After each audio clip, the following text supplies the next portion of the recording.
What makes it all such an event is that Michael Jackson is still the biggest name in music, not to mention the world's highest paid entertainer, and music videos have had a whole lot to do with his success, beginning with the 1983 album that still stands as the biggest seller ever, called Thriller.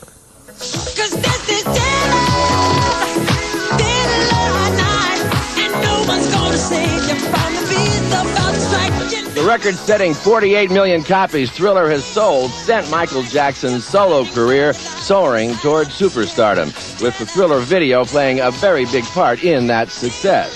So, since that video was directed by John Landis, the man behind films like Animal House, Trading Places, and Twilight Zone, Michael has gone back to John Landis 8 years later to direct his new one, working together with Landis to orchestrate each and every detail. I know. Do you want to rehearse? He always told me to stay behind her. Do you want, oh, so we're going to... I have to be behind her. See, that's what pushes me further. Should we start her a little in front of you? Maybe, yes. Michael obviously feels confident that John Landis will once again deliver the dazzle the way he did on Thriller. It was Michael liked a picture I had made called An American Werewolf in London, and his idea was he wanted to turn into a monster. So on Thriller, I basically made that, and Michael kind of showed up, and it was great. This is different. Here it's now, 7 or 8 years later, and Michael is now Godzilla, and so he, on this one, I'm really just a hired hand here. I'm trying to realize Michael's vision. And Michael's vision is incredibly ambitious as usual. He's been shooting for 3 months in half a dozen locations, using 500 actors, dancers, and extras for what is a short film illustrating just one song, the first single from his new Dangerous album called Black or White.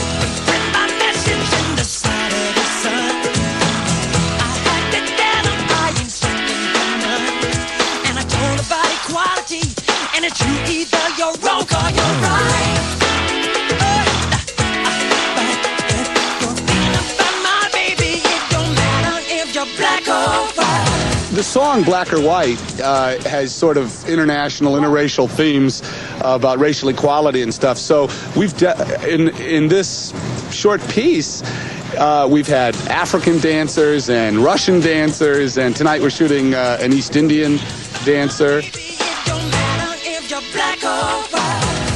The song's highly energized plea for equality and harmony among all races obviously means a lot to Michael, and even though he's been doing this sort of thing since childhood, he still has a sense of nervous excitement about getting this one right, almost like opening night adrenaline. As he makes his way toward the camera for each new take, his commitment to the idea, the hope, and the musical and visual fun of it really is infectious. Have a good one. All of which has a lot to do with Michael's choosing Black or White to be the first recorded sound we've heard from him since the Bad album 3 years ago. And if you listen closely to the lyrics, I think you'll understand why.